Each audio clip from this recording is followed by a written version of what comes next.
Alright, 3.2.2 Scope of attention, that is dominion.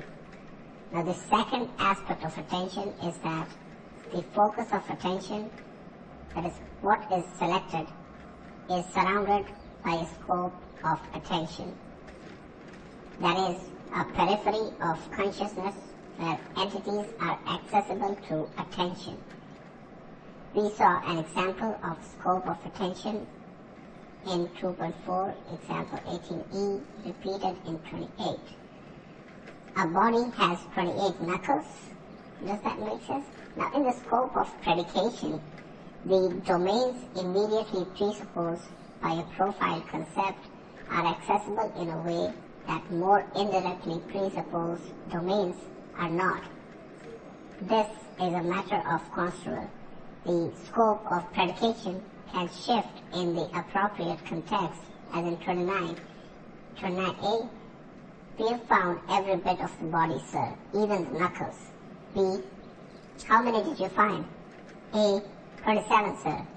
B, come on now. How many knuckles does the body have? A, oh, you're right, sir, 28.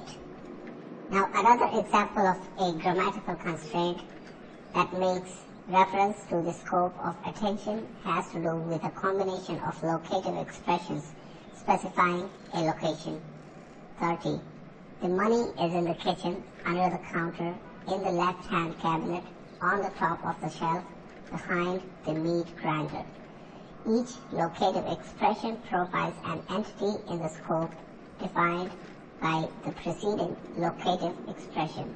That is, the locative expression defines successively narrower search domains. Scrambling the order of locative expressions creates cognitive chaos. 31. The money is on the top of the shelf, in the kitchen, under the counter, behind the meat grinder, in the left-hand cabinet. Yet another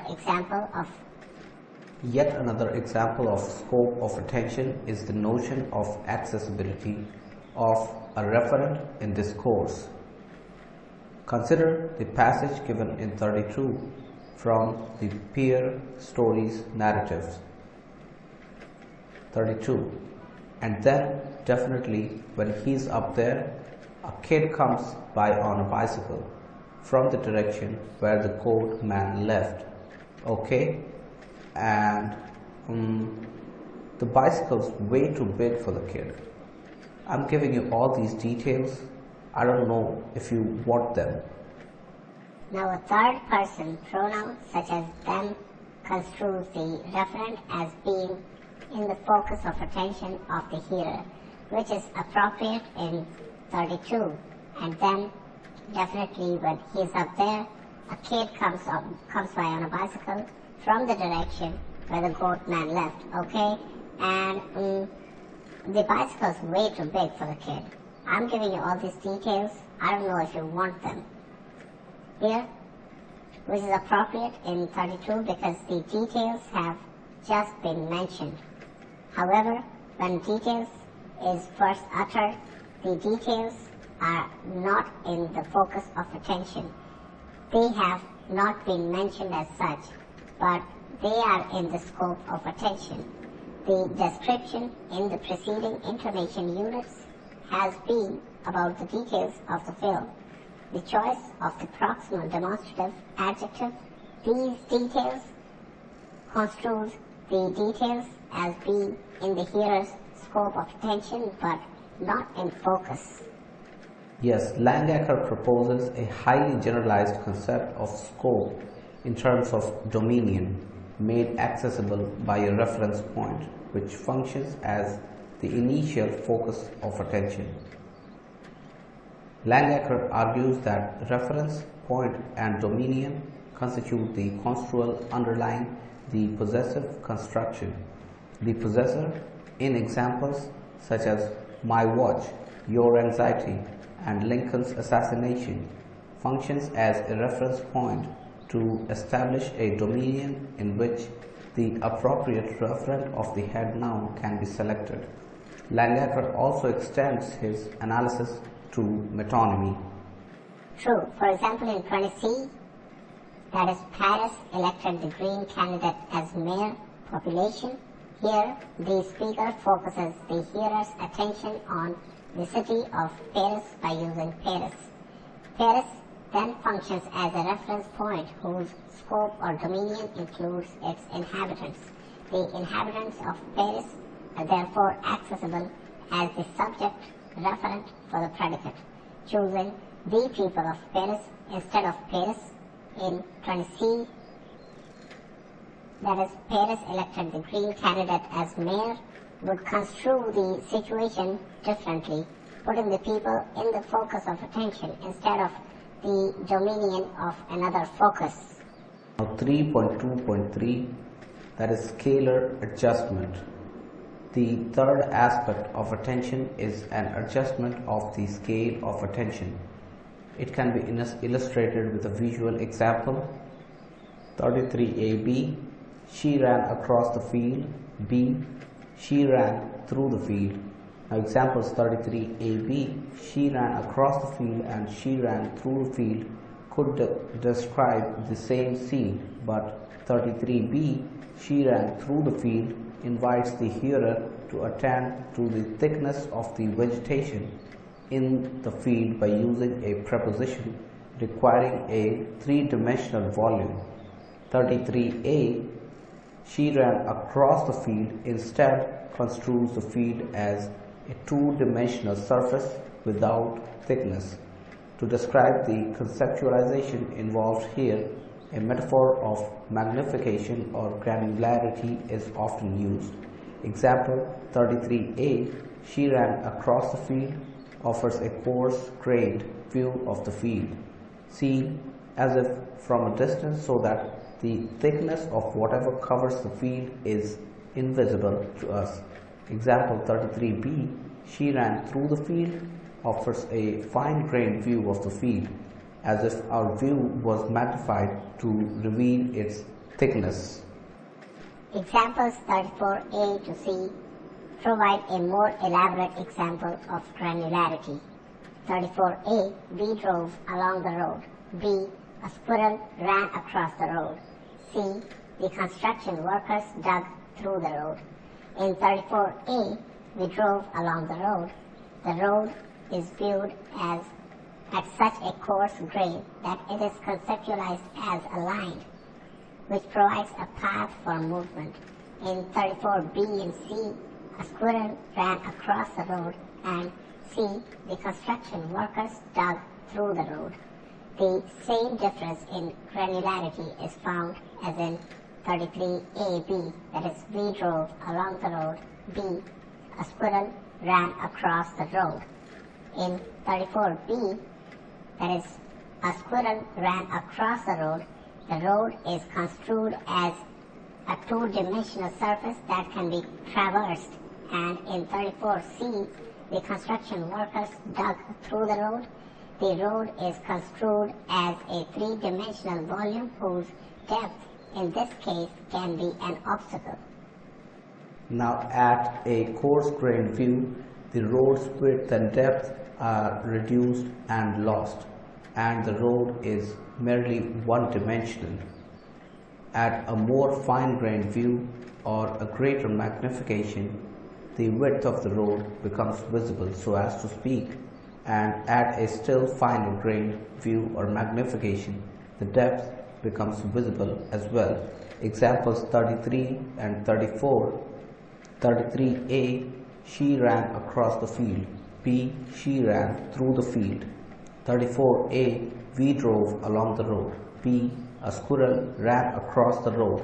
C, the construction workers dug through the road. These illustrate quantitative scalar adjustment. Langacker calls this abstraction, but that term is used for such a wide range of theoretical concepts, even in cognitive linguistics, that we chose a more precise term here. For the quantitative scalar adjustment, a construal of an object by adjusting the granularity of the scalar dimensions, in this case being three spatial dimensions. Scalar adjustment is found in other measurable dimensions as well, For example, part of the difference in the construals of 2AB, 2A, Connor lives in New York City, B, Connor is living in New York City, and 8AB, 8A, Ira is a nuisance, B, Ira, stop being a nuisance, is due to temporal scalar adjustment. In both cases, the progressive evokes a finer grained scale than the simple present. In 8A, Ira's nuisance extends over a long period of time, possibly his entire lifetime. But in 8B, Ira's nuisance extends only over a brief time, that of his objectionable activity. In 2A, Connor's time in New York is conceived of as permanent, or at least construed as long-term, while in 2B, it is construed as short-term or temporary in the context of his lifetime. Now, Langacker also includes what he calls schematization under the same category. Schematization, that is viewing something by means of a more encompassing category, is the qualitative scalar adjustment. Rather than losing a measurable scale or dimension, one loses irrelevant properties. For instance, triangle specifies the number of sides of the shape, but the more schematic polygon, which could be used to describe the same shape, is vague as to the number of sides it possesses. Now, a word or construction that is vague rather than ambiguous with respect to a semantic property is an example of schematization. Possessing an indeterminate or non-restrictive property is not the same as lacking the property. Polygons have sides. Even if the concept of a polygon is indeterminate with respect to that feature. Schematization is a phenomena of attention. The concept of a polygon ignores the number of sides to any particular subtype of polygon, in contrast to the concept of a triangle. One can also find differences in schematization in frames as well as profiles. To take an example from Chapter 2, third, the frame from the English word eat is vague as to whether the eater is human or animal, unlike German Essen and Fressen. More generally, the choice of words at different levels of categorization to refer to an object will construe the object at different levels of schematization. Now 3.2.4 Dynamic Attention. Focus, scope, and scale of attention are all static construals of a scene. The fourth aspect of attention is that it can be dynamic. One's attention can move across a scene. That is, it is a matter of conceptualization, not just a fact about the world, which can be seen in 35.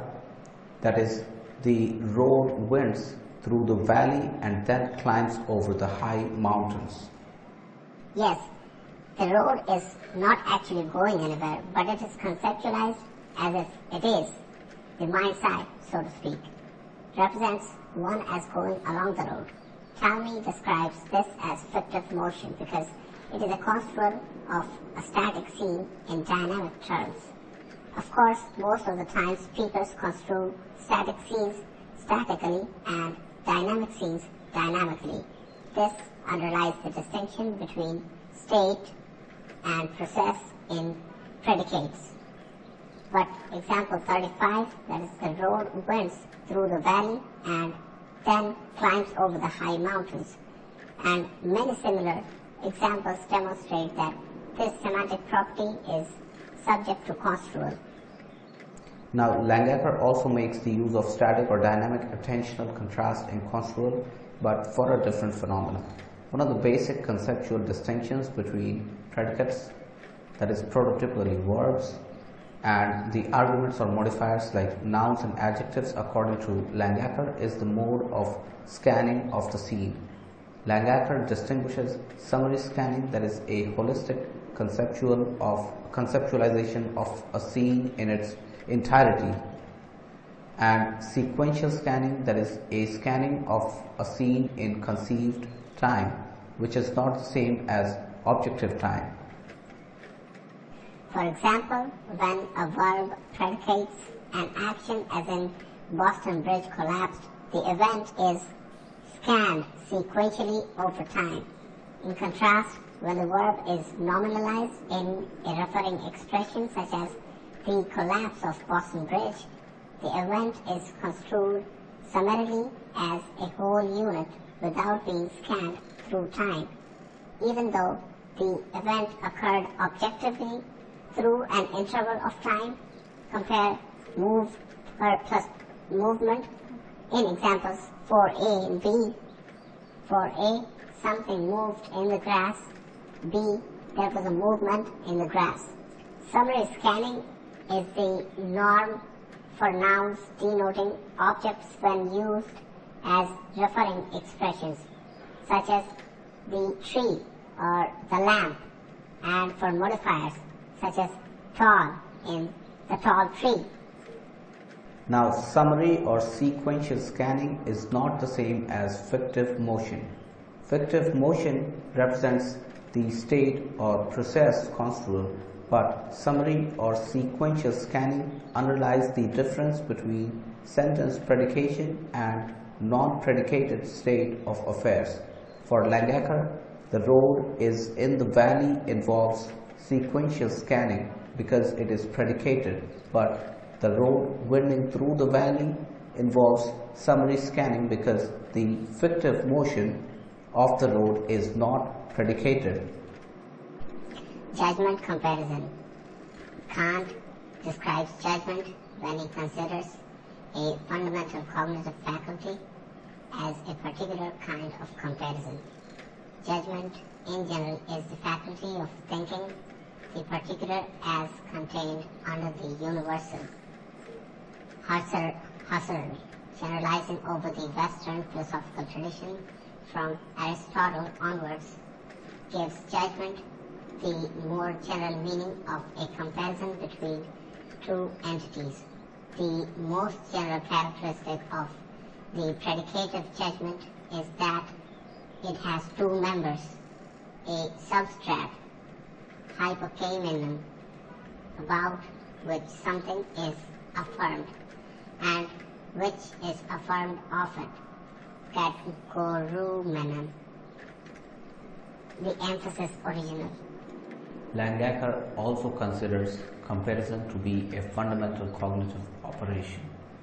Thus, we may link fundamental philosophical concept of judgment to the cognitive psychological process of comparison.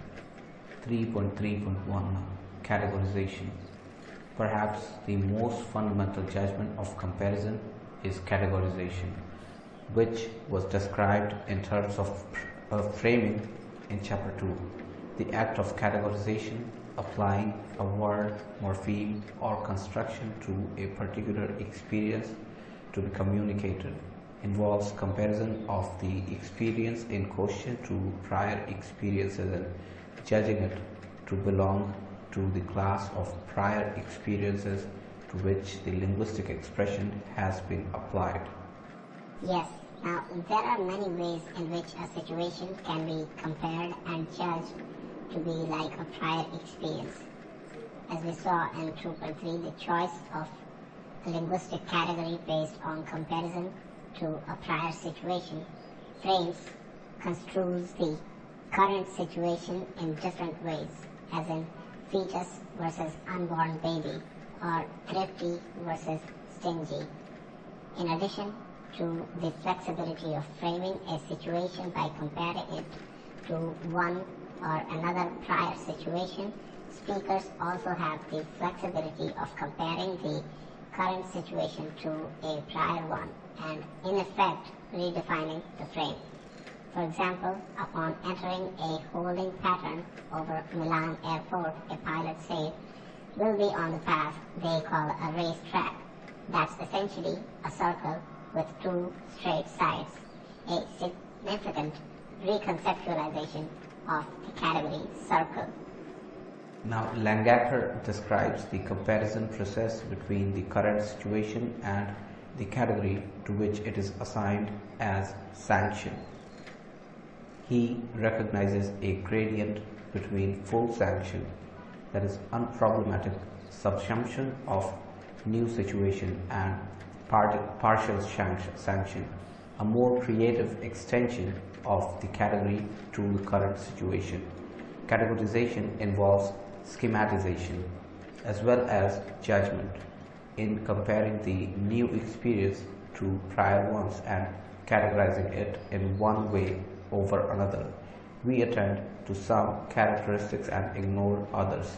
The pervasiveness of construal in the process of categorization has already been discussed in Chapter 2 and will be described in detail in 4.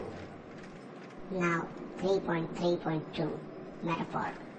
Another construal operation widely discussed in cognitive linguistics. Metaphor also involves judgment or comparison. Metaphor involves a relationship between a source domain, the source of the literal meaning of metaphorical expression, that's the source domain, and target domain, the domain of experience actually being described by the metaphor.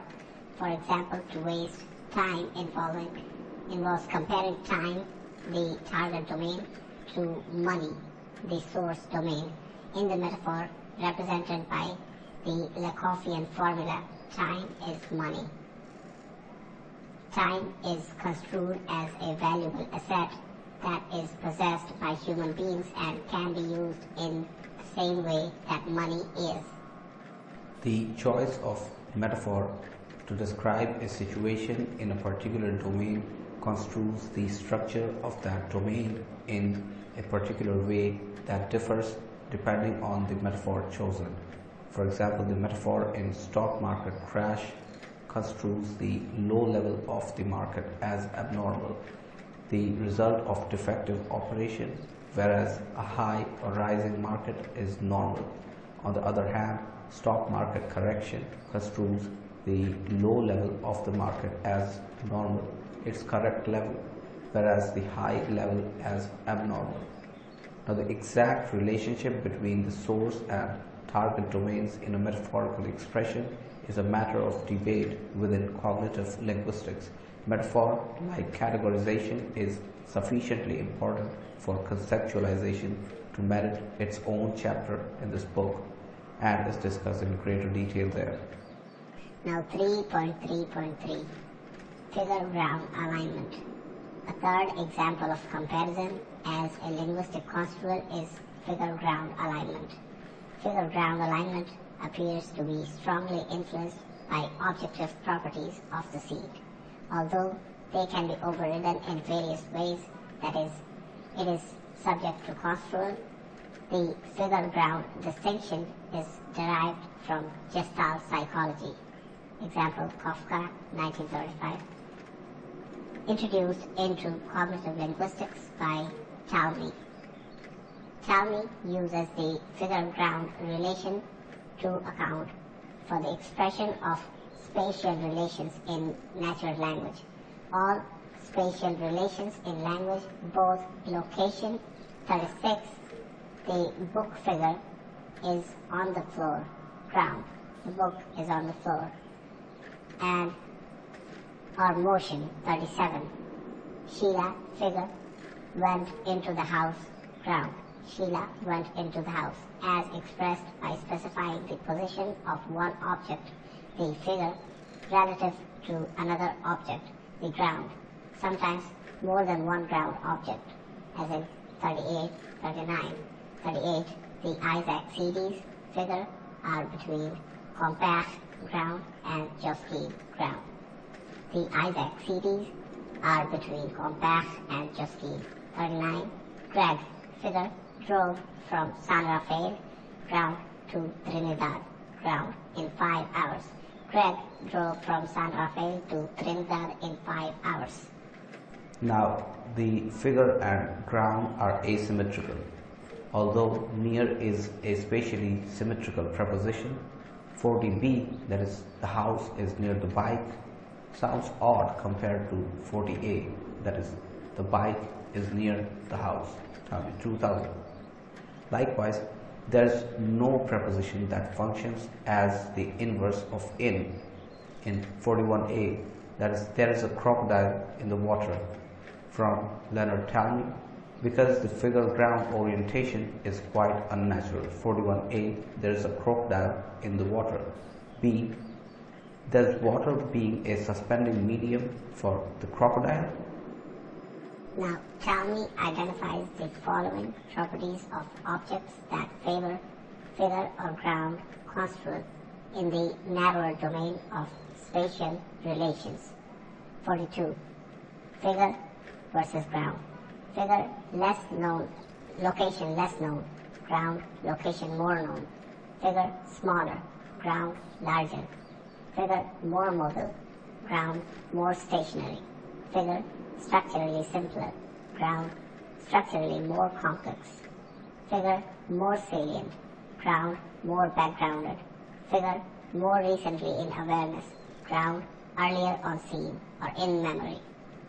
Nevertheless, figure-ground relations can be manipulated. The same object can function as a figure in one context and ground in another. As in 43a(b), that is 43a, the cat is on the table. The cat figure is on the table, ground. B, I found a flea figure on the cat, ground. I found a flea on the cat. And the favoring contexts can also be overridden for the opposite figure ground construal with appropriate contextualization, as in 44. 44, the speaker is composing a scene for a photograph. I want the house to be behind Susan. I want the house figure to be behind Susan. That is the ground. Figure-ground relations are found in other domains, including relations between events. The main figure subordinate ground event relation, the main, that is figure subordinate ground event relation, is construed asymmetrically in 45a, that is I read while she sued, compared to the symmetrical coordinate event relation in 45b. I read and she sued. Now the event in the ground or subordinate clause is conceptualized as the basis or ground. That is a cause or precondition for the event in the figure or main clause. Now figure-ground asymmetry may lead to outright anomaly, as in example 46. 46a, he dreamed while he slept. B, he slept while he dreamed. Now the two events could be coextensive, but since dreaming is contingent on sleeping, sleeping must function as the ground, and therefore 46a, that is he dreamed while he slept, is acceptable, while 46b, that is he slept while he dreamed, is not. Now, for most figure-ground subordinators, there is no natural inverse for the figure-ground relation specified by the subordinator.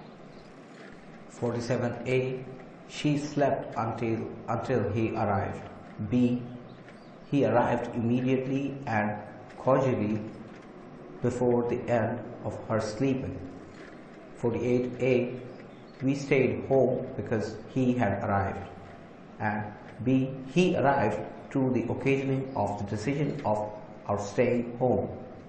Now in few cases, it is syntactically simple to construct both a semantic relation and its inverse, for example before and after. However, there is a difference in construal depending on the choice of event, as figure 49a(b). 49a, after Tom resigned, all hell broke loose. B, Tom resigned before all hell broke loose. In 49a, Tom's resignation is presumed. Now in 49a, that is after Tom resigned, all hell broke loose. Tom's resignation here is presumed to let loose the forces of chaos, whereas in 49b, that is, Tom resigned before all hell broke loose. Here, Tom succeeded in cutting out when he saw what was happening, or perhaps before the consequences of his actions became apparent to everyone.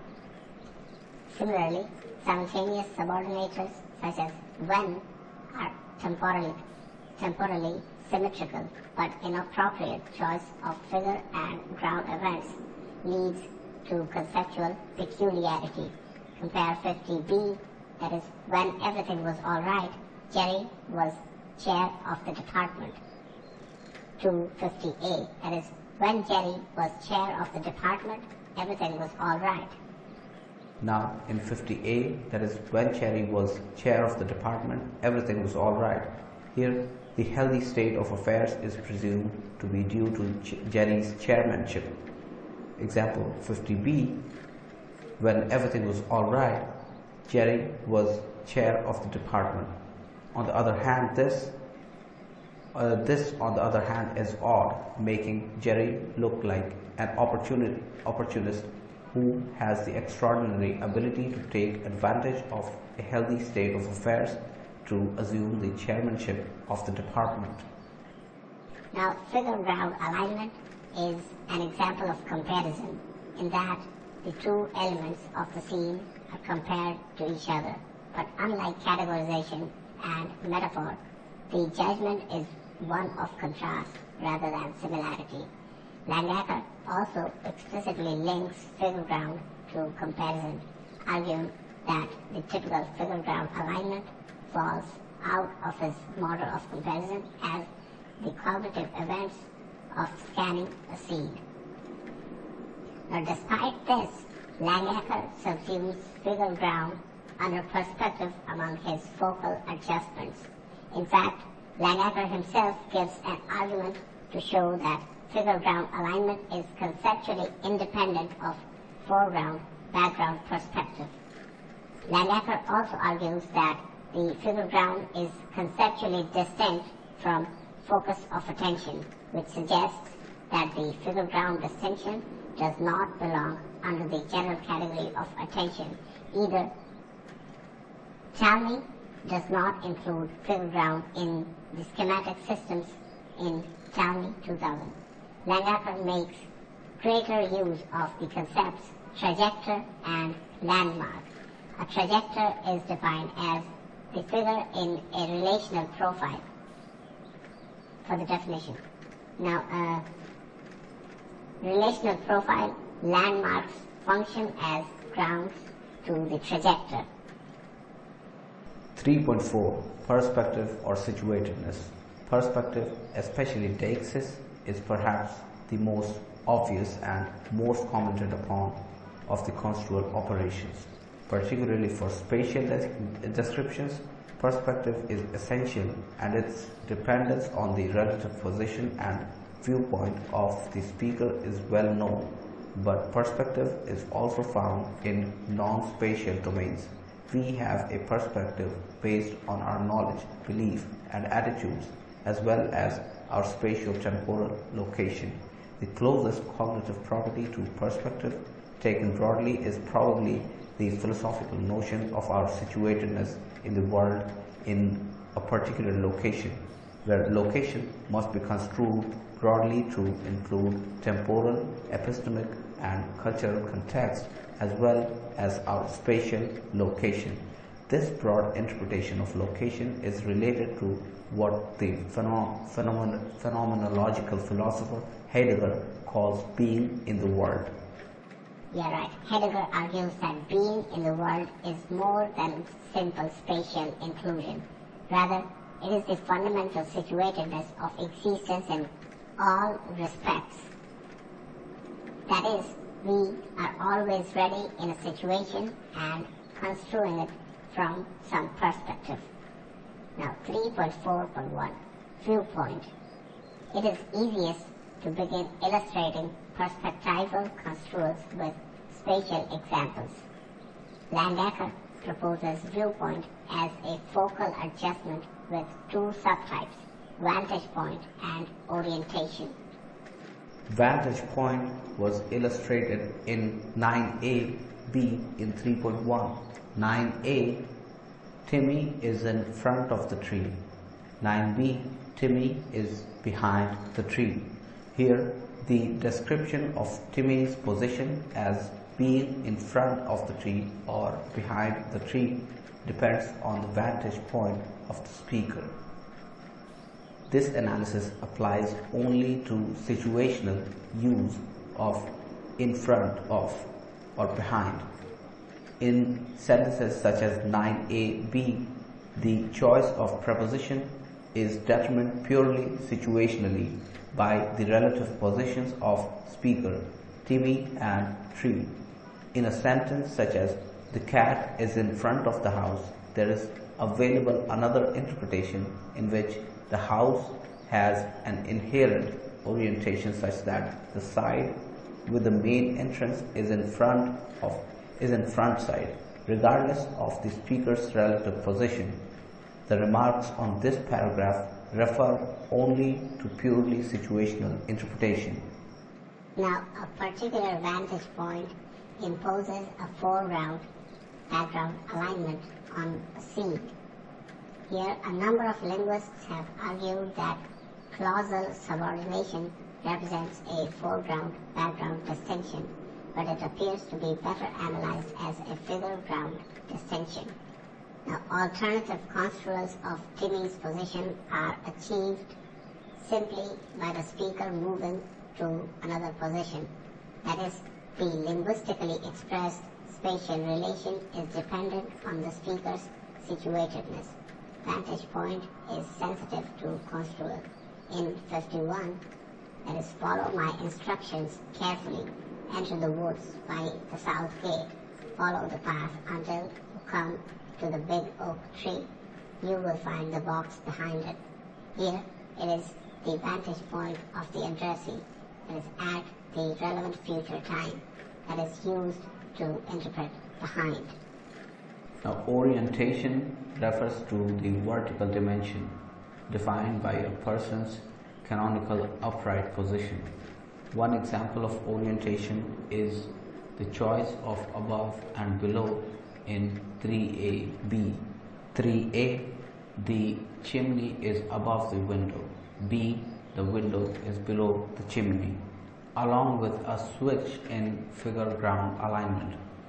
That is, the actual chimney window orientation described in 3a-b is relative to the canonical orientation of the speaker. Alternative construals for orientation are much rarer, since we rarely go around standing on our heads or hanging from our feet. Now 3.4.2, Deixis.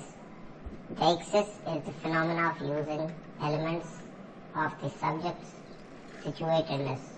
More specifically, the subject qua speaker is a speech event to designate something in the scene.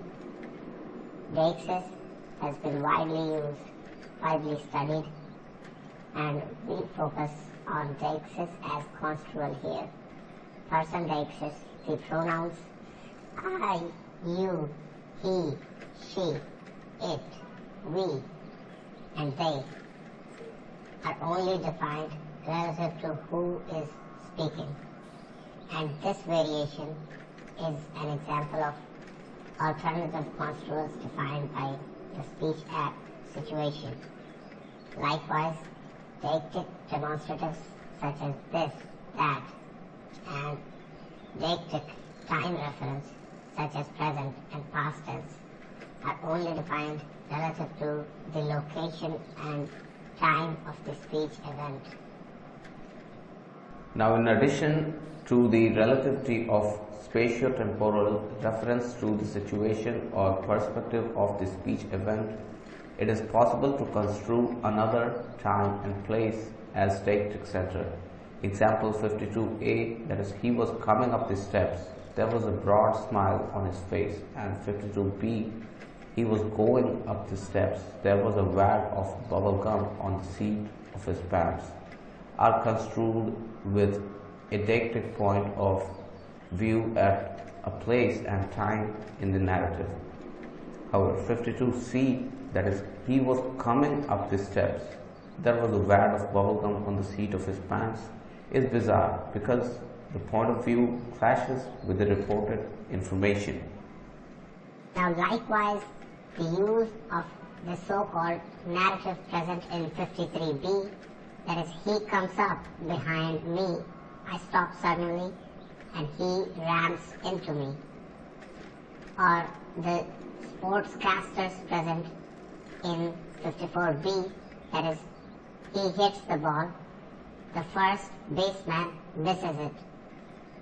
This presents a construal of the time of linguistic event, which has the effect of bringing the reported event conceptually closer to listener. That is, this construal also involves a moving deictic center, moving with each reported event. 53A, he came up behind me, I stopped suddenly and he rammed into me. B, he comes up behind me, I stop suddenly and he rams into me. 54A, he hit the ball and the first baseman missed it. B, he hits the ball, the first baseman misses it. Now, in other words, deictic elements often display two layers of conceptualization. One relative to the situatedness of the speech act participants, and another construal that displaces the actual situatedness of the interlocutors to another time and place. This situatedness of the speech act participants affects the structure of utterances in another, more profound way. The formulation of utterances is dependent on the shared knowledge, belief, and attitudes of the interlocutors, what is often called the interlocutor's common ground.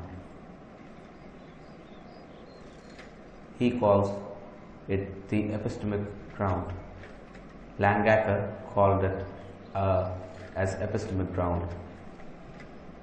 Now, as Clark points out, in many different contexts, what we choose to express in utterances and how we express it is determined to a great extent by what we assume is or is not part of the common ground. The common ground provides us with an epistemic perspective situating the speaker and the hearer. The simplest example of epistemic perspective is the use of definite and indefinite articles. Examples 55A, B. 55A, did you see a hedgehog? B, did you see the hedgehog? They represent an alternative construal of what the hearer knows. 55A, did you see a hedgehog? B, did you see the hedgehog? Example 55A, did you see a hedgehog? Construes the hedgehog as unknown to the hearer, while 55B, did you see the hedgehog? Construes it as a part of common ground. The construal in 55B, did you see a hedgehog? Did you see the hedgehog? Could also be used in a context when the hearer, in fact, does not know about the hedgehog as a way of surprising the hearer with the discovery by manipulating the epistemic deictic construal. But in fact, the wholesale structuring of clauses is determined by the epistemic perspective of common ground. This structuring often goes under the name of information structure or information packaging. Examples 6A, B, A, there was Sam sitting on the floor. B, Sam was sitting on the floor.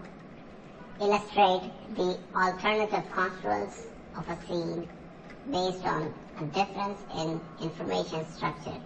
The presentational sentence in 6A, there was a Sam sitting on the floor. It is a subtype of what are also called thetic or sentence focus structures. It presents all of information as part of the assertion directed to the hearer. The ordinary topic, comment, that is categorical or predicate focus. The topic comment sentence in 6b, Sam was sitting on the floor, presents the subject referent as part of a presupposition of current interest and therefore part of the interlocutor's common ground, and only the predicate as part of the assertion. True. In fact, information structure is one of the clearest syntactic examples of alternative construals of what is the same seen from a truth conditional point of view. Another example of perspectival construal that has been discussed more by pragmatically oriented linguists than by cognitive linguists is the notion of empathy. By empathy, Kuno and Kaburaki mean the participant in the reported event whose perspective is taken by the speaker. Empathy is perspectival and as such is subject to alternative construals. Kuno and Kaburaki argue that empathy is involved in the semantics of a number of grammatical constructions. For example, the choice of describing Bill as John's brother, that is, as a person anchored by his relation to John instead of as Bill, independent of John, implies that the speaker empathizes more with John than Bill. Likewise, choosing the passive Bill was hit by John instead of the active John hit Bill implies speaker empathy with the subject referent, namely Bill. Compare 5a, B. 5a, the car brushed the bicycle. B, the bicycle was brushed by the car. Example 56c is therefore odd compared to 56a, B. 56c, then John's brother was hit by him. Brother and him are co-indexed, and therefore odd compared to 56a, B. That is, then John hit his brother. John and his brother are co-indexed. Then B, then Bill was hit by John or his brother. So it is odd compared to 56a, B because of a clash in construed empathy. The speaker uses a description of Bill that implies empathy with John, combined with a grammatical voice that implies empathy with Bill. 56a, John hit his brother. John and his are co-indexed. John hit his brother. B, then Bill was hit by John or his brother. C, then John's brother was hit by him. Is that correct? Here brother and him are co-indexed. Then John's brother was hit by him. Now, some linguists have argued that the distinction between the grammatical relations of subject and object is one of deixis and empathy. Delancey, 1981, in his analysis of split ergativity and subjecthood, argues that the unmarked subject category involves construing the orientation of the speaker towards the temporal and causal beginning of the event. On the other hand, Langacker defines subjecthood in terms of the most prominent figure which combines the construal operations of attention, most prominent, and judgment, that is the figure. Whichever is the correct analysis, and it is possible that different languages use different construals for subjecthood. Here the point is that fundamental grammatical categories such as subject, which are treated as meaningless in some syntactic theories, represent a construal of the referent in the situation described by the utterance, and the construal analysis can predict Patterns of acceptability or unacceptability, such as found in 56a to c. 56a, then John hit his brother. John and his are coindexed here. And c, then John's brother was hit by him. Brother and him are coindexed. Now 3.4.3, subjectivity. The last construal of operation under perspective in table 3.1 is Langacker's notion of subjectivity or objectivity. This refers to how one conceptualizes a scene that includes the speaker, himself or herself. Too simple if restricted examples illustrate the alternative construals. Langacker, 1997. 57. Said by mother to child. A. Don't lie to me. B. Don't lie to your mother. Example 57a, that is, don't lie to me, represents the more common subjective construal of the speaker using a deictic personal pronoun defining her identity relative to the speech act situation. Example 57b, don't lie to your mother, involves objectification. The speaker describes herself in terms independent of the speech act situation. It is also possible to subjectify reference to an entity. 58. That's me in the top row, said when examining a photograph. In 58, that's me in the top row, said when examining a photograph. Here, an entity that is not the speaker, namely the physical image in the photograph, is described using a deictic expression, me, as in fact common in so-called picture noun contexts. Another more common example of subjectification is the construal implied when using certain spatial expressions that can leave a ground object unexpressed. 59a, Vanessa is sitting across the table from Veronica. B, Vanessa is sitting across the table from me. C, Vanessa is sitting across the table. Now, example 59c, Vanessa is sitting across the table is an instance of subjectification of the across phrase.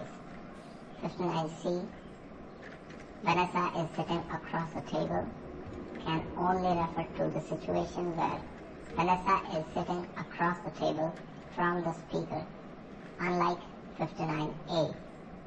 That is, Vanessa is sitting across the table from Veronica. Yet, explicit reference to the speech act participant is absent, unlike 59b, which is Vanessa is sitting across the table from me. Now, Langacker argues that many grammatical expressions and also the process of grammaticalization in language change crucially involve subjectification. Unfortunately, space prevents us from presenting Langacker's analyses here. Now, perspectival construals all result from our being in the world in a particular location and manner. From a purely bodily point of view, we are in a particular spatial location in the world, that is the vantage point, and in a canonical upright orientation. Now, from a communicative perspective, we are situated as participants in the speech event, which defines our spatial and temporal location and our roles in the speech event, the deixis.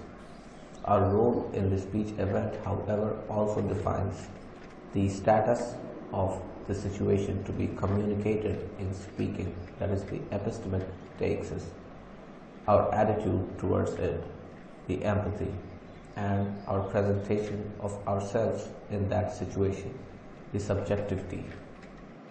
3.5, Constitution or Gestalt. The construal operations to be described in this section represent the conceptualization of the very structure of the entities in a scene. These construal operations represent the most basic level of constituting experience and given it structure or a gestalt as described by the Gestalt psychologists and phenomenologists such as Husserl, who uses the term constitution in a similar context. For example, many of the principles of Gestalt psychology such as proximity, bounding, and good continuation are analyses of how human minds construe a single complex object from seemingly fragmented perceptual sensations. In cognitive linguistics, the more detailed discussion of constitutive construals is by Talmy under his imaging systems of structural schematization and force dynamics, both revised and expanded in Talmy.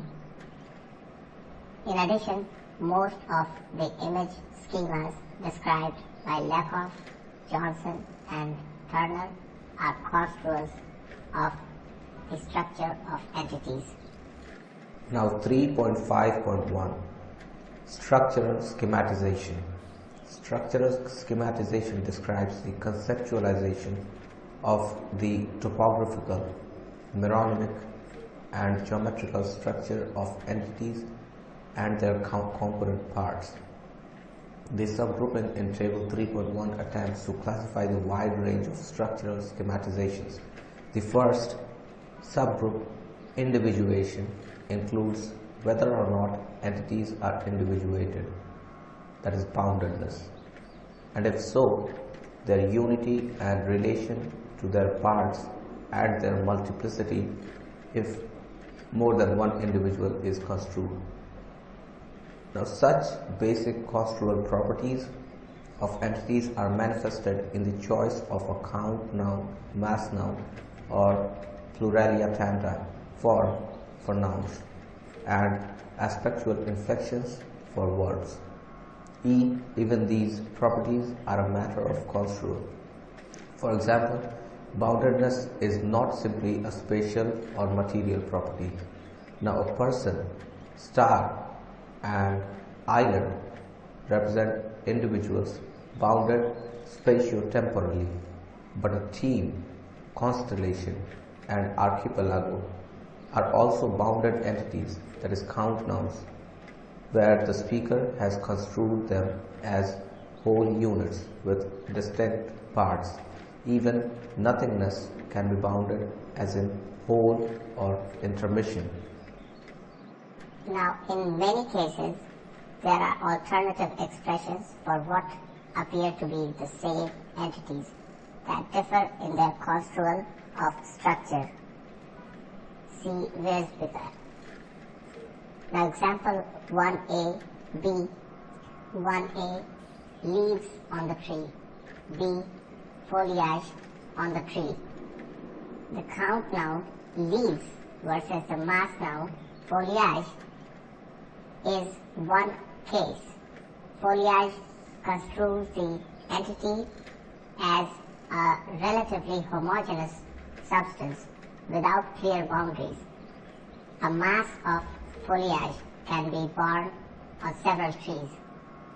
Leaf construes the entity as a bounded individual, which in turn is part of a single tree.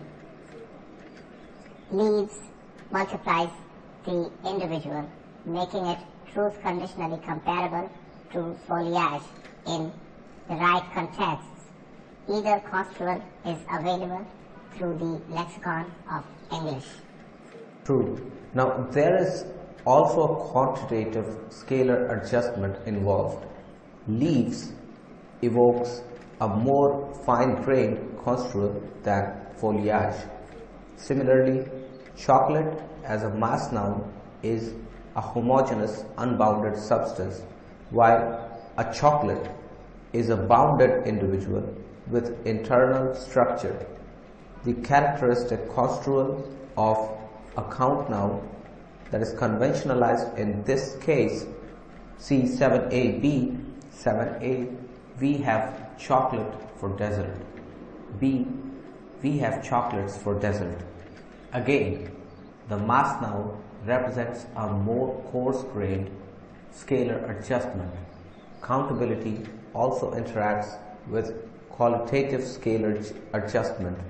Chair construes the entity as individuated and of a specific type. Furniture construes it as an abstract mass along with tables, sofas, beds and so on in a coarse-grained schematization. Now the bounded or unbounded structural schematization also applies to states and processes as in 8a, B. 8a, era is a nuisance. B, era, stop being a nuisance. The simple tense or aspect in era is a nuisance construes era's behavior as a temporally unbounded behavioral trait of era that abstracts away from individual instances of nuisance behavior on era's part. On the other hand, the progressive in era, stop being a nuisance, provides a finer grained scalar adjustment that construes an individual bounded action of eras. Image schemas such as containers or surface represent a construal of a more specific topological or geometric structure of objects. Now Herskovits in 1986 provides a detailed and insightful construal analysis of geometric structure, only two examples from which we present here. There are natural construals of objects that lend themselves to being containers or flat objects, such as in the box or on the carpet. But there are also many examples of alternative construals of objects. 60a, there is milk in the bowl. B, there is dust in the bowl.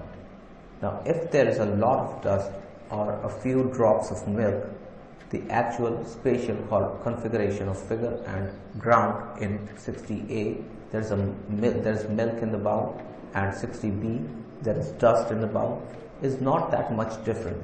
But since the function of bowls is to contain potable liquids, the bowl is construed as a container within. In 60a, there is milk in the bowl, and since dust is thought of as an extraneous substance, the bowl is construed as a surface with on. In 60b, there is dust on the bowl. The geometric construal of an object often requires selective attention. Herskovits. 61a, she is under the tree. B, the cat is under the table. C, one could see the shiny silver carp under the water. In 61a, she is under the tree.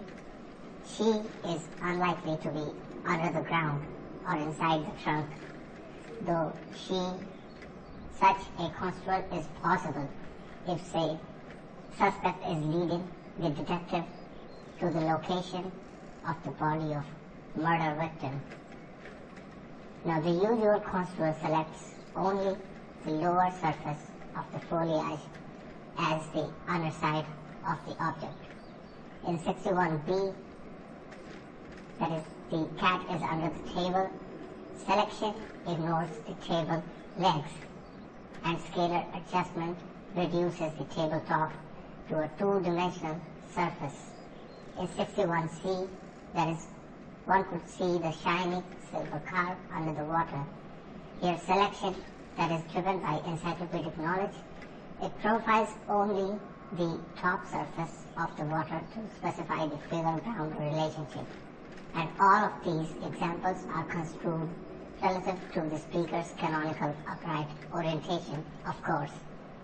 Now, another image schema that imposes a structure, this time more typically associated with properties, is the scale image schema, which provides a gradable dimension to a domain. which may or may not be measurable. The ways in which an entity is construed as possessing a scale or multiple scales are described in detail in sum 1.4. Here, we simply note that the same domain may be construed with a scale in contrast to a polar construal, as in 62a, 62a, Sally is pregnant, B, Sally is very pregnant, and 63ab, 63a, here is used washing machine. Here is a used washing machine. B, let me offer you this slightly used washing machine for only $300. Or construed as calibratable, as in 64a, this sortedness has a fragrant bouquet. B, the bouquet of the Fargus is twice as fragrant as that of Clymen's. Here, a domain is not usually considered measurable. 62a, Sally is pregnant. B, Sally is very pregnant. 63a, here is a used washing machine. B, let me offer you this slightly used washing machine for only $300. 64a, this sortedness has a fragrant bouquet. B, the bouquet of the Fargus is twice as fragrant as that of the Clymen's. Now 3.5.2, Force Dynamics. A second major category of constitutive construals is the force dynamic model of the conceptualization of events. The force dynamic model is a generalization of the notion of causation, in which processes are conceptualized as involving different kinds of forces acting in different ways upon the participants of the event. The examples in 65a, I kicked the ball. B, I held the ball. C, I dropped the ball, illustrate some of the force dynamic patterns that Talmy analyzes. Now example 65a, I kicked the ball, represents the prototypical causative type, that is an antagonist, that is the causer, forces an agonist, that is the causee, which is the ball that tends towards rest to move. Now example 65b, I held the ball, extends the notion of causation to maintaining a rest state. The antagonist resists the agonist's tendency to move. Example 65c, I dropped the ball, further extends to notion of causation to enablement. The antagonist acts in a way that allows the agonist to exert its tendency towards motion. Croft, 1991, argues that the force dynamic structure of events largely determines the encoding of subject, object, and oblique arguments of predicates. For instance, the choice of for in I baked brownies for Mary versus with in I beat the eggs with a fork is determined by the fact that Mary is the endpoint, the beneficiary of the baking event, while the fork acts upon the eggs and is therefore an intermediate participant in the force dynamic chain. The difference in degree of effectiveness of chew the bone and chew on the bone in 11a. B, 11a, the dog chewed the bone. B, the dog chewed on the bone. This is a conventionalized consequence of the alternative construals of the degree of effectiveness of the bone evoked by the object-oblique contrast. Now, different choices of verbs or different voice forms or different argument linking constructions express different conceptualizations of the force dynamic structure of the event.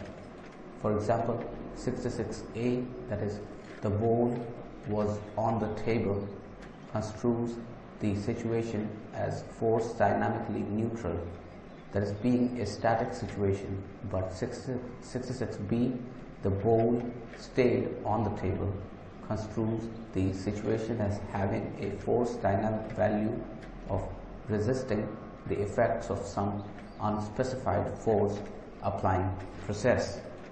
66A, the bowl was on the table. B, the bowl stayed on the table. Now the alternative transitive and intransitive constructions in 67A, B. 67A, she opened the door. B, the door opened.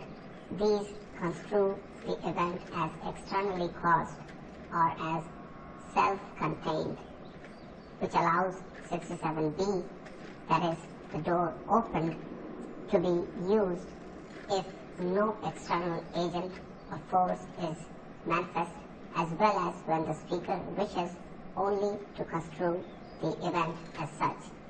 67A, she opened the door. B, the door opened.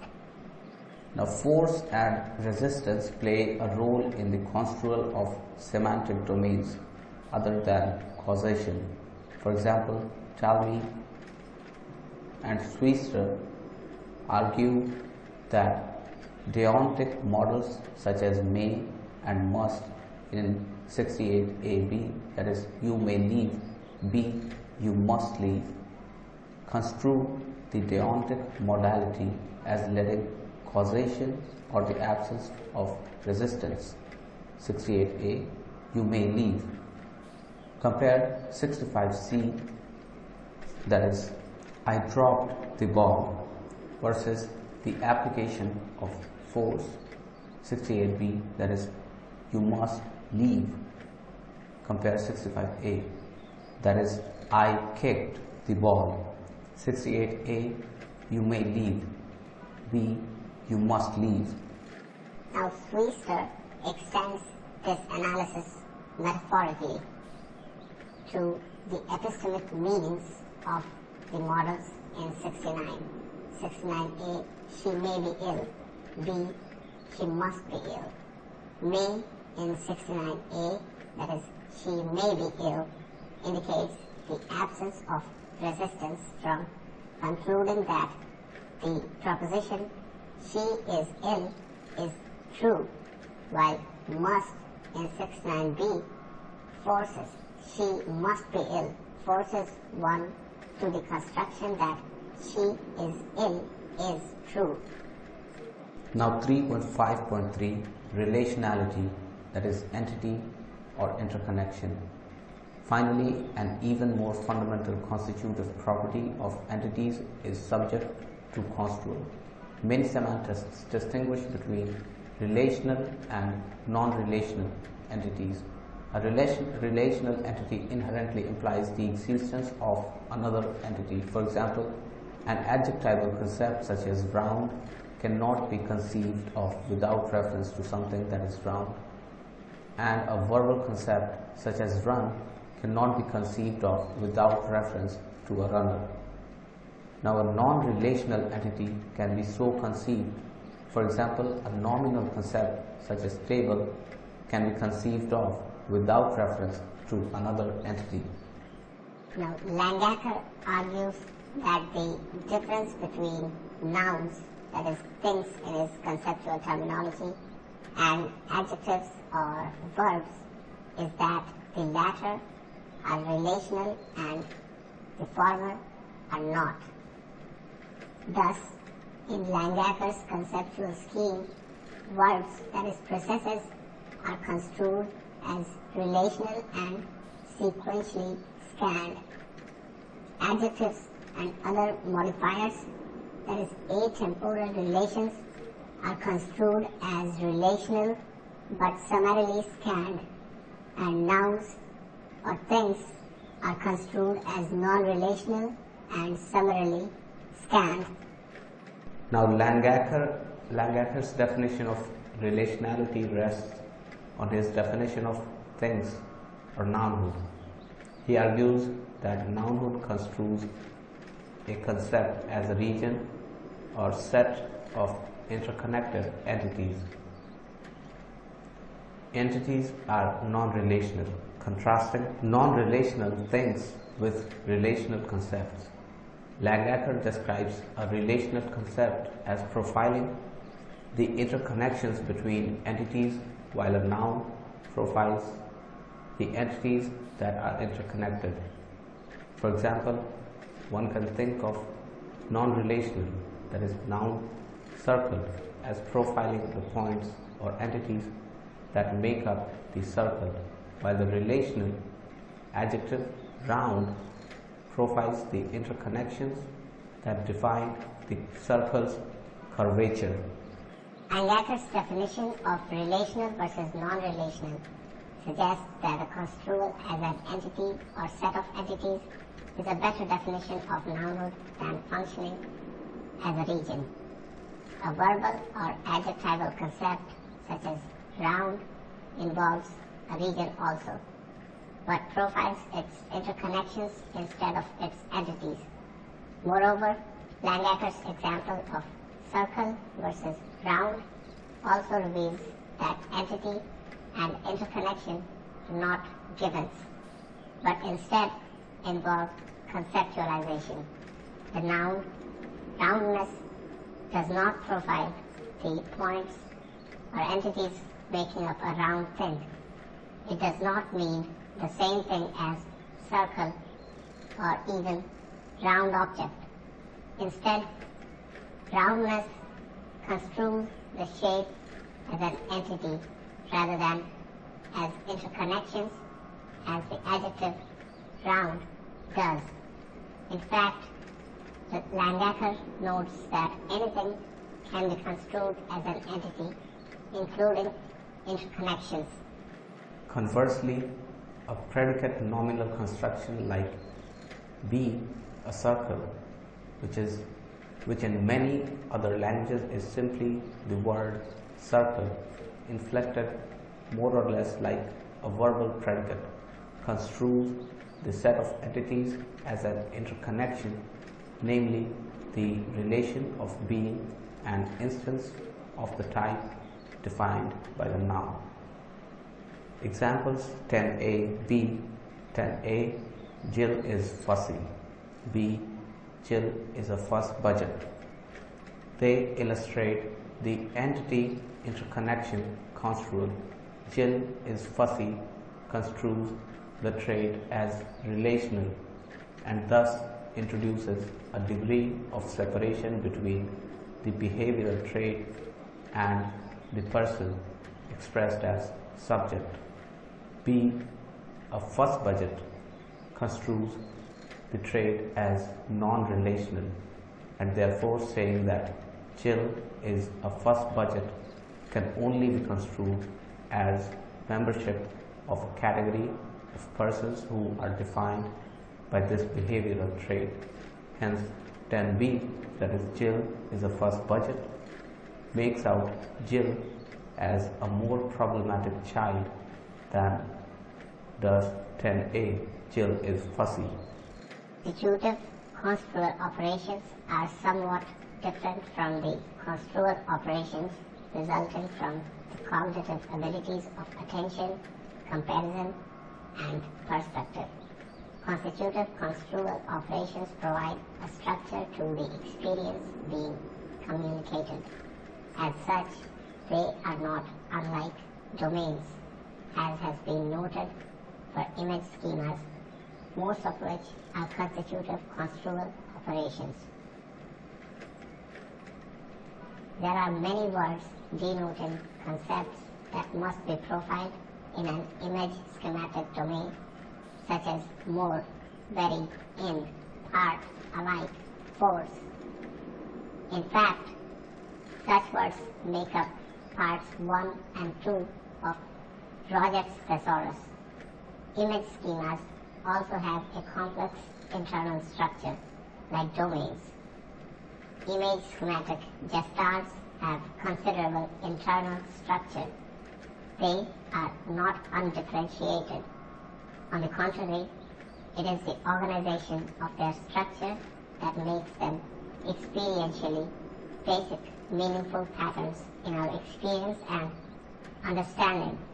The schema for these gestals have parts and dimensions that stand in various relationships that allow us to make sense of our experience. Now Johnson notes that many image schemas are experienced together and describes this as a superposition of schemas, using the example of things we co-experience us as both near us and central to our vantage point versus things far away and peripheral. The central periphery schema is almost never experienced in an isolated or self-contained fashion. Given a center and a periphery, we will also experience the near-far schema as stretching along our perceptual or conceptual perspective. The superimposition of image schemas is identical to the combination of domains in a domain matrix. In fact, image schematic domains are usually combined in a matrix with ordinary domains. For example, our experience of degrees of weight combines the scale image schema, the tick domain, with another basic domain, that is weight. It is very difficult to separate weight and scale, but in this respect, weight and scale represent the tightest relationship between domains in a domain matrix, that is what Langacker describes as dimensions of a domain. The analysis of constitutive image schemas as image schematic domains is not incompatible with their function as construal operations, because domains themselves are construals, framing the experience to be communicated in a certain way. What makes image schemas worthy of separate treatment here is their pervasiveness in experience to be communicated. Our experience must be construed in terms of basic structure, scales, and force dynamics. Now 3.6 Conclusion. As the preceding discussion demonstrates, any sentence involves a myriad of construals of the experience to be communicated. Everything from the choice of words and their part of speech through the various inflections and constructions that make up the grammatical structure of an utterance involves conceptualization. Even fundamental conceptual properties such as the categorization of experiences and their basic structure is subject to construal. This fact raises two questions, one more technical and one more philosophical. The more technical question is, how do the construal operations interact? Two general observations can be made about the interaction of construal operations. The first is that construal operations can be nested or iterated. Now, Talmy illustrates nesting with the examples of a gradually built up set of structural schematizations in 70. 70A, the beacon flashed as I glanced over. B, the beacon kept flashing. C, the beacon flashed 5 times in a row. D, the beacon kept flashing 5 times at a stretch. E, the beacon flashed 5 times at a stretch for 3 hours. Now in 70A, the beacon flashed as I glanced over. Flash is construed as a single individuated event. In 70B, the beacon kept flashing. The event is construed as iterated. In 70C, the beacon flashed 5 times in a row. the iterated event is bounded by the number of iterations. 70D, the beacon kept flashing 5 times at a stretch, iterates the bounded iterated event of 70C, that is, the beacon flashed 5 times in a row, and 70E, that is, the beacon flashed 5 times at a stretch for 3 hours. Bounds. This 70E bounds the iterated complex event of 70D, that is, the beacon kept flashing 5 times at a stretch. Herskovits represents nested geometric construal operations as semantic functions, as in 71. 71A, the bird is in the bush. B, included part, and part includes place includes bird. Interior, that is, outline includes visible part, which includes place, which includes bush.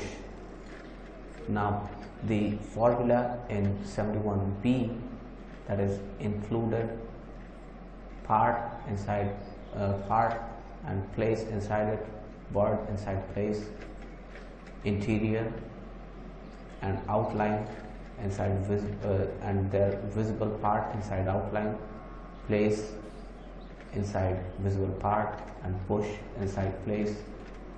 This describes the most natural construal of 71A. The bird is in the bush. That is a scene in which at least part of the spatial region occupied by the bird is included. The meaning of in the interior space defined by the outline of the visible part of the spatial region occupied by the bush. Now, the second general observation is that the layers of construal operations must yield a conceptually unified construal of the meaning of the utterance. Croft argues that all the concepts in a single clause must be construed as part of a single unified domain. Now, in the original 1993 paper, Croft argues that only immediate clause dependence must be conceptually unified. That is, the internal structure of argument phrases may be unified around a different domain. Nunberg's analysis of metonymy suggests that even argument phrases must conform to the unity of domain. Now, examples 72, 73, 72, she is in a good mood. She is in a good mood. 73b, 73, Proust is tough to read. For example, these must be construed wholly in the domain of emotion and semantic content, respectively. This requires a metaphorical construal of the spatial preposition in 72, that is, she is in a good mood, and a metonymic construal of the human proper name, Proust, in 73, that is, Proust is tough to read. 72, she is in a good mood. 73, Proust is tough to read. Now, in 72, 73, she is in a good mood, Proust is tough to read. The alternative construal of one word in the clause in Proust is driven by the normal or literal construal of another word or phrase in the clause, mood, read. However, all that matters is that the entire clause is construed in a single domain. It is possible that alternative construals are available for the entire clause, leading to ambiguity, as in 74. This book is heavy, like physically weighty or emotionally powerful, or a construal that is outside the literal meanings of any of the words, as in 75. The newspaper went under, construed in the domain of business activity. Now, the conceptual unity of domain is only one of three conceptual unities that a clause must obey. The referent in a clause must be construed as belonging to a single place and time in a mental space. Thus in 76, that is, Margaret believes that her sister bought a car, the hearer must construe the referent of her sister to exist in Margaret's belief space. Whether or not Margaret has a sister in reality, or whether or not the description her sister applies to the referent in Margaret's belief space, and must construe the referent of a car to exist in the same space. Again, whether or not a specific car fitting the description exists in reality. 76. Margaret believes that her sister bought a car. Now the reference in a clause must also conform to a single instantiation of the event plus participants. The unity of selection accounts for the interaction between verbal aspect, noun countability, and adverbial construals, as in 77, 78, 77a, Sally drinks wine. B, Sally spilled wine on the carpet. 78a, Dan wrote the letters in 2 hours. B, Dan wrote letters for 2 hours. In 77a, the situation, 77a, Sally drinks wine, the situation is construed as generic, hence unbounded and not referring to a specific event.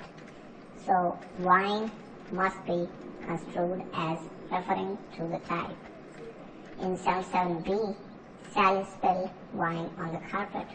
The situation is construed as specific and bounded. So wine must be construed as referring to a specific bounded amount of the liquid.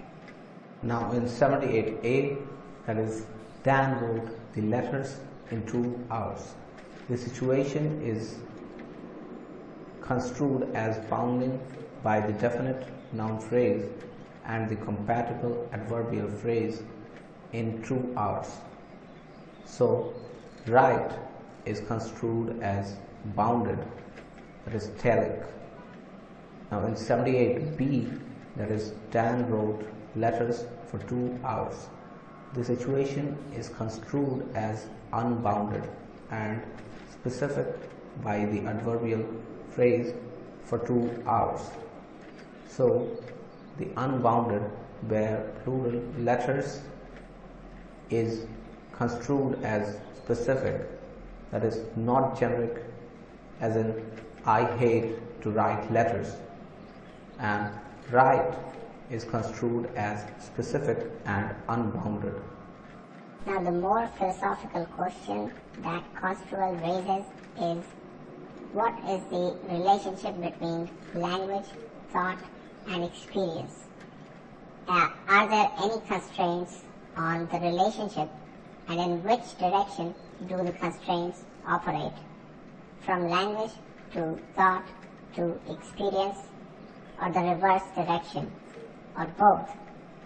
Now, in a number of places in this chapter, we have referred to the typical construal of a particular experience. For example, pregnancy is typically construed as not credible. A smaller, movable object is typically construed as figure. An action is typically scanned sequentially, and so on. Now, the nature of our experience in many instances favors certain construals over others. It is these widespread, typical, or default construals that have led the semantists to posit a more rigid model of the mapping from linguistic meaning to experience.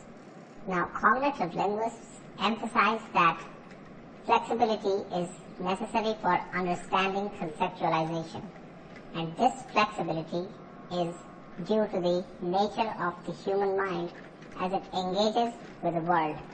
But experience does constrain human conceptualization to some degree, rendering some construals difficult and others almost impossible. Now, it appears that the pervasive role of conceptualization in linguistic expression entails a relativistic approach to the relation between language and thought. The way we conceive our experience is determined by the grammatical structure of our language. This strongly relativistic formulation is not generally found in cognitive linguistics, however. Yes, Langacker argues that language-specific semantic structure must be distinguished from a universal conceptual structure. Langacker rejects the claim that semantic structure can, in some unclear but hopefully straightforward way, be related directly to thought and cognition. That is, the structures manipulated in cognition are essentially the same as the semantic structures underlying sentences. Now, in discussing an example from Croft, who compares the English, he invites people for a feast to its nearest nukta is equivalent, which literally translates into something like he goes for eaters of cooked food. Now, Langacker suggests that both could be expressing the same cognitive experience but employ different semantic structures to express the experience. As Lakoff puts it, experience does not determine the conceptual systems, it only motivates them. Langacker calls language-specific semantic structures as conventional imagery. The semantic representations of cognitive grammar, many examples of which have been used in this chapter, are intended to describe this conventional imagery, not the presumably universal cognitive structures that these conventional images construe. Langacker uses the example of the expression of bodily states to illustrate this approach. English speakers say, "I'm cold," whereas French speakers say literally, "I have cold," and modern Hebrew speakers say, "It is cold to me." In Langacker's view, these expressions differ semantically, even though they refer to the same experience, for they employ different images to structure the same basic conceptual content. Now, the question remains as to the status of these conventional images in thought. Langacker suggests that it is relatively ephemeral. When we use a particular construction or grammatical morpheme, we thereby select a particular image to structure the conceived situation for communicative purposes. Because languages differ in their grammatical structure, they differ in the imagery that speakers employ when conforming to linguistic convention. The relativistic view does not per se imply that lexicogrammatical structure imposes any significant constraints on our thought process.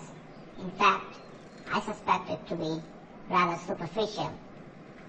The symbolic resources of a language generally provide an array of alternative images for describing a given scene, and we shift from one to another with great facility, often within the confines of a single sentence. The conventional imagery invoked for linguistic expression is a fleeting thing that neither defines nor constrains the contents of our thoughts. Now, Slobin in 1991 suggests a somewhat similar view, which he describes as thinking for speaking. The conceptualization of experience found in grammar is relevant for communication, but not necessarily relevant for other cognitive activities. However, not all construals are conventional. There are many cases of novel language use that will represent novel construals, and all conventional construals began as novel. Even some conventional construals are still perceived as loaded. Croft suggests a stronger role for active construal, which he calls the conventional universalist position. When a grammatical structure is used for the first time or the first few times to construe an experience, it does influence the way speakers think of that experience, but as the extension of that grammatical expression to the new experience becomes conventionalized, that is, it becomes the normal or even the only way to talk about the experience, then the original construal no longer constrains how speakers think of that experience. Now, evidence for the conventional universalist position includes the fact that the extended construction displays grammatical behavior incompatible with the original construal but applicable to the experience being communicated. For example, in French, the expression of bodily states is construed as possession. Compare 79a, that is, j'ai froid, I'm cold. Literally, I have cold. To 79, that is, j'ai une voiture, that is, I have a car. But bodily states can be construed as gradable, which is incompatible with possession. 80a, j'ai très froid, I am very cold. Literally, I have very cold. B, j'ai très une voiture. Literally, I have very a car. Now, construal is a central aspect of language and its relation to thought, but it is constrained by convention as well as by the experience itself. This hypothesis guides the approach to categorization in the next chapter.